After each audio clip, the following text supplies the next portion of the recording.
raconter mon témoignage, la grâce que Dieu a fait dans ma vie. Ici, tout le monde, on se connaît. Donc, je ne suis pas différent de la jeunesse qu'il y a dehors. Un garçon, par la grâce de Dieu, j'ai grandi dans un foyer qui servait l'évangile. J'ai pu assister par grâce au baptême de mon père. J'étais très jeune, mais cela n'était pas un exemple pour moi. Je me suis écarté et j'ai préféré les choses du monde. Donc très jeune, j'écoutais la cigarette et comme beaucoup d'entre nous, je suis passé à ce qu'on appelle la drogue douce. Puis j'ai essayé la cocaïne, mais je me suis attaché fortement à ce qu'on appelle la drogue douce. Elle n'a que douce que de nom, parce que moi, elle détruisait tout ce que j'avais entre mes mains. Je jetais mon temps là-dedans, je négligeais mon foyer, je regardais que ça, que mon intérêt. Je suis un garçon qui ne manquait pas de cette drogue. Du 6 au 6, j'en avais. J'allais dans les meilleurs endroits, là où il y avait la plus chère, la meilleure. J'étais vraiment attaché à ça.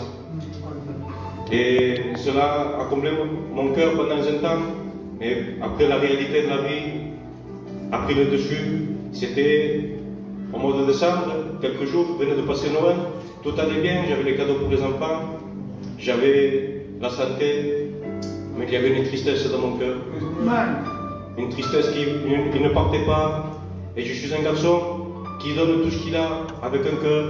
Et ce jour-là, je m'attendais à ce que quelqu'un vienne me mettre la main sur l'épaule et qu'il me dise « Je suis avec toi, il y a quelque chose qui ne va pas, qu'est-ce que tu as ?» Mais cela ne s'est pas passé.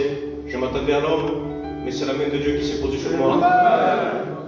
Voilà, quand rentrant chez moi, avec le respect que je vous donne, je suis allé me coucher et j'ai fait un songe que j'étais dans un endroit que je ne connais pas et j'avais les pieds sur l'eau et au loin il y avait la croix en hauteur et j'étais saisi par l'esprit qui m'approchait de la croix. Et quand je me suis levé, voilà que le Saint-Esprit me faisait comprendre que je connaissais l'évangile que de loin et que je devais m'approcher, que j'avais besoin des armes de Dieu. Amen. Et voilà, je suis venu, une réunion, deux réunions. Et voici, il y avait déjà le pasteur Mike, qui était responsable de la jeunesse. Il m'a vu au loin, il s'est approché, il m'a dit « C'est bien que tu viennes, mais ça serait mieux que tu viennes en réunion officielle. » Alors je me suis fait pas attendre, le lendemain je suis venu, je me suis mis au fond et je me suis fait mal. Je me suis dit « Qu'est-ce que je fais ici? Il n'y a rien pour moi. Non, je suis mal à l'aise. » Alors je suis parti tout triste et je me suis dit « Non, la solution n'est pas ici. » Je suis reparti dans mon péché. Mais Dieu ne se fait pas attendre. Le lendemain même, mon frère avec le pasteur, ils ont insisté, ils ont dit viens, on va faire une sortie, on va boire un café juste à côté, ici au fleuve. Je me suis dit, il n'y a rien à faire, je vais les suivre. Une fois là-bas, j'ai vu la simplicité de l'évangile. Je n'ai pas vu le vice qu'il y a dans ce monde, mais une simplicité une simplicité que je ne connaissais pas. Alors je suis venu plusieurs fois et j'ai pris goût à l'évangile, j'ai pris goût aux choses de Dieu. Alors mon foyer commençait à s'approcher, m'accompagner avec moi. Et un jour, je suis allé en visite, une église à côté. Et le pasteur avait prêché, ils avaient fait une appel, il disait « Demande-lui à Dieu qui te délivre ». Et alors je demandais, mais ce n'était pas vrai.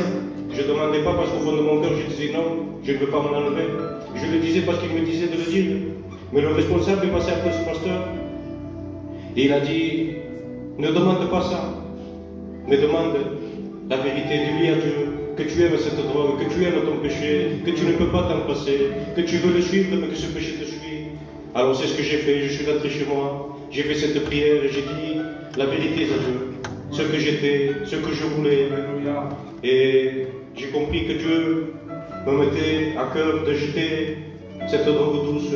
Je ne trouvais plus le goût, je trouvais ça très étonnant. Alors j'ai pris des jours, j'ai pris ma compagne, j'ai laissé mes enfants, j'ai pris que ma fille, j'ai laissé dehors à Figueres. Il y a un coffee shop pour ceux qui connaissent. Dans ce coffee shop, ils vendent la meilleure herbe. Alors je suis rentré, j'ai acheté la plus chère, celle qui était le mieux. Et en rentrant chez moi, j'ai commencé à fumer cette drogue, j'ai vu que non, c'était la main de Dieu, ce n'était plus moi. Alléluia. Alors j'ai jeté tout ça, il me manquait encore la cigarette. Alors pendant quelques semaines, presque un mois, j'ai commencé, je fumais la cigarette, mais je commençais dans mon cœur à haïr ce que je faisais. Alors je me suis mis dans la chambre, j'ai prié à Dieu, j'ai fait cette prière, que si Dieu, un Dieu si juste, moi je ne me comporte pas juste, mais quand lui il voudra, il accomplira ce qui est juste. Alléluia. Et quand je me suis levé, il y avait un message qui est sonné, et ce message il disait, laisse accomplir maintenant, afin de faire ce qui est juste. Amen. Voilà, j'ai compris, alors j'ai jeté, mais je doutais parce que je suis qu'un homme. Alors en allant à l'école et chercher mes enfants, je doutais. Et Dieu me parlait dans mon cœur, il me disait non, c'est vraiment moi, je veux que tu naisses de nouveau. Alors en revenant encore, j'ai douté. Et voilà, en regardant le ciel, il faisait beau, il y avait un arc-en-ciel. Et je regardais une voix se présentant dans mon cœur, il me disait, aujourd'hui nous allons faire alliance, moi et toi. Alors depuis ce jour, je suis l'évangile. Avec ma compagne, nous allons passer le baptême de Dieu. Que Dieu vous bénisse.